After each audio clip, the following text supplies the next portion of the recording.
Hello, everyone. Welcome back. Today, we're going to be talking about rates of change. Now, rates of change are the same thing as slopes. That's the first point I want to get into everyone's head. Rate of change is the same thing as slope. Okay? It says here using a distance time graph, the speed of an object can be found by finding the slope of a line in the graph. So they have a couple examples here. It says, example one, the graph below shows the distance of a car, how it changes over time during a trip. Find the speed in kilometers per hour represented by the graphs, finding the slope. Okay, so let's do that for this one. Let's find our slope. Well, what's our slope, right? In the last lesson, we talked about how to find the slope from the graph. Right? So here we're going to do rise over run. So here our rise is what? Our rise goes from 75 up to 100 and let's see. Well, it's 225. Okay, so from 75 to 225. So what's the difference? 225 minus 75, that is 150, right? So 150 is our rise. Now what's our run?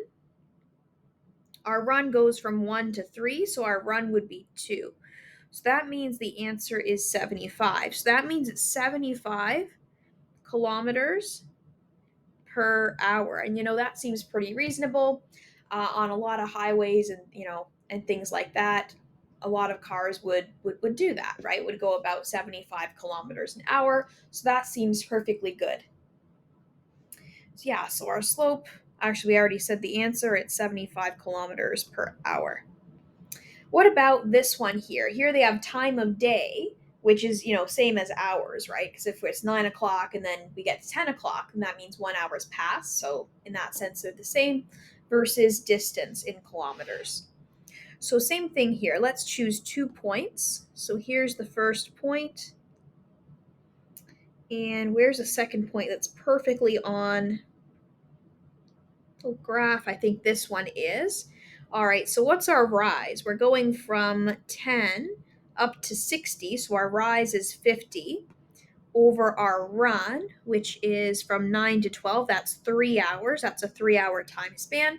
So it's 50 over 3, and that does not evenly divide, but if we plug it into our calculator, we can get a decimal at least. It's going to be about 16.67 kilometers per hour. So it seems like this car trip is very slow. It's taking us a very, very long time to get places with this second car trip. So I'm not sure why they're driving so slow, but they are apparently. But there we go.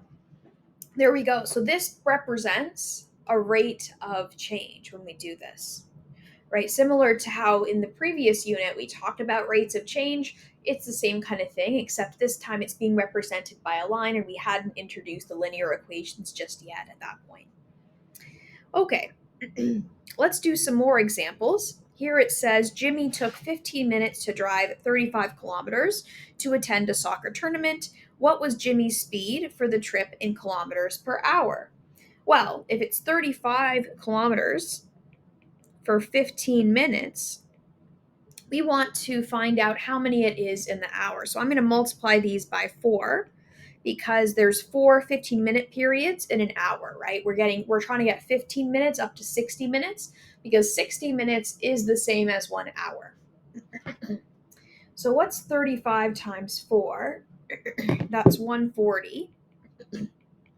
So 140 kilometers over 15 minutes times 4, which is 60 minutes. And then we know that 60 minutes is the same as 1 hour. So this would be the same as 140 kilometers over 1 hour, or 140 kilometers per hour. So therefore, his speed for the trip would have been 140 kilometers per hour. So very fast speed, a speed you might get pulled over for on a highway in Ontario, that's for sure. All right, very good. Let's move to example 3. It says Jill can drive 15 kilometers in 10 minutes during a trip to Kingston to attend a hockey tournament. What is Jill's speed for the trip in kilometers per hour? Well, if it's 15 kilometers for 10 minutes, then what do we need to do to 10 to get it to 60? We need to multiply by 6. So we're going to multiply top and bottom to 6, because once we get 60 minutes on the bottom, which we have now, we can then change that to 1 hour, right? Because 60 minutes is the same as 1 hour. Now, what's 15 times 6? That is 90. 90 kilometers. So therefore we have 90 kilometers per hour as our answer. There we go. So that was her speed for the trip. So pretty fast, but not crazy fast for a highway especially. So very good. Okay, let's do a couple of more examples here. Example 4. The graph below shows the average fuel efficiency for an older sport utility vehicle, an SUV, and a new smart car. Find the rate of change for the smart car. So let's do it. Let's find the rate of change for the smart car. So it starts here at 0, 0, and then 5, 120 is the second point. So therefore, what is our rise and our run? Our slope, or our rate of change, would be 5 as our run and 120 as our rise. So 120 divided by 5. And what is 120 divided by 5? I believe 20. No, actually. No, that's not quite right. It would be 24. 24. Because it would be 20 times 6 would get us 120, not 20 times 5. So it would actually be 24 for our smart car, and that would be in liters per kilometer. Okay. Now it asks, what does the rate of change mean for this graph? Basically, this tells us how many liters it takes to drive a kilometer, right? It's going to be liters, so kilometers per liter, rather. My bad. Kilometers per liter. It tells us how many kilometers we can drive for each liter of fuel. So let's write that down. It tells us that we can drive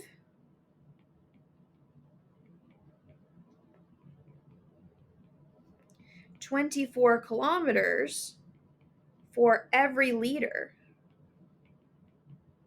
of fuel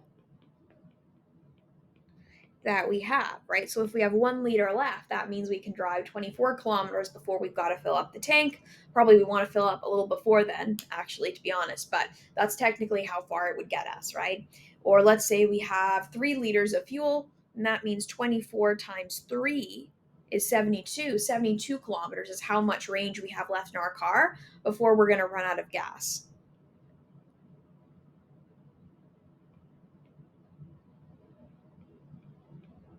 So basically, the rate of change, this is the gas mileage, right? This is how many liters, or I guess, yeah, we call it gas mileage, even though it's kilometers. But it's basically telling us how much fuel we'd have to use to be able to drive a certain number of kilometers here. C asks, how far could the smart car travel if it was filled with 30 liters of fuel? Well, we know that 24 kilometers can be traveled for 1 liter of fuel. So to figure out how far the smart car could travel with 30 liters, it's going to be 24 kilometers times 30 liters, right? So that's going to be 720 kilometers, right? Because if it's 24 for 1, then we have to multiply that by 30 to get to 30 liters. And that's going to give us 720 kilometers of range, which is a lot of range. We could do a lot of long car trips on that, or many, many, many short car trips before we need to think about filling up the car with gas again. The next question asks, how much fuel would be needed to drive 550 kilometers using the smart car? Well, let's see. For this one, we'll have to say 550 divided by 24, right? We need to figure out how many 24s this has in it, right? Because for every 24 we have in this 550, that's 1 liter that we have.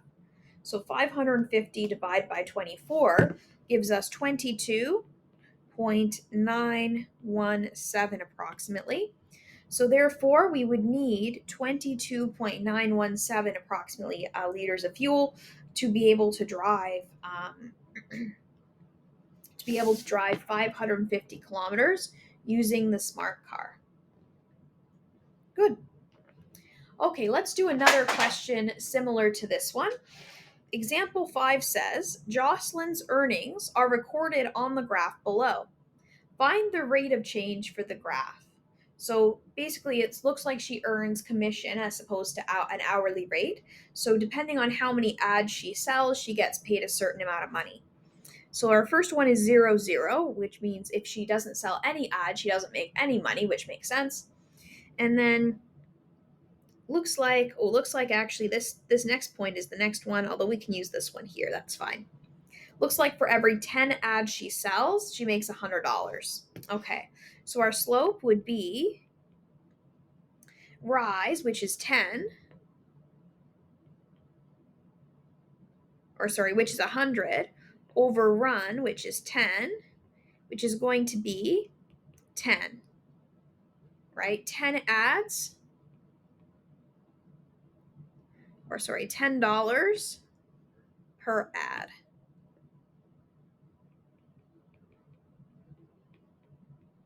Okay, so for selling one ad, she makes $10 basically.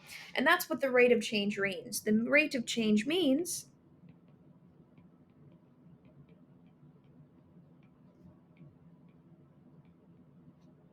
that she makes $10 for every ad that she sells. Good. What would Jocelyn's earnings be if she sold 110 ads? Well, she makes $10 for selling one ad. So for selling 110 ads, that would be 10 times 110. Right? She makes $10 110 times by selling 110 ads. And that is going to be $1,100. Then D asks, how many ads would she have to sell to make $880? Well, let's think about that. So for that one, for 880, we have to find out how many tens are there, because for every $10 we have, right? For every $10 there is in that 880, that's an ad sold. So therefore, it would be 88 ads that she would have to sell at $10 each to get to $880 in total. Very good. All right, well, that is it for not only today, but that is it for this entire unit. So I will see everybody for the next unit about angles and parallel lines. Great work today, everyone, and I will see you next day. Bye, everyone.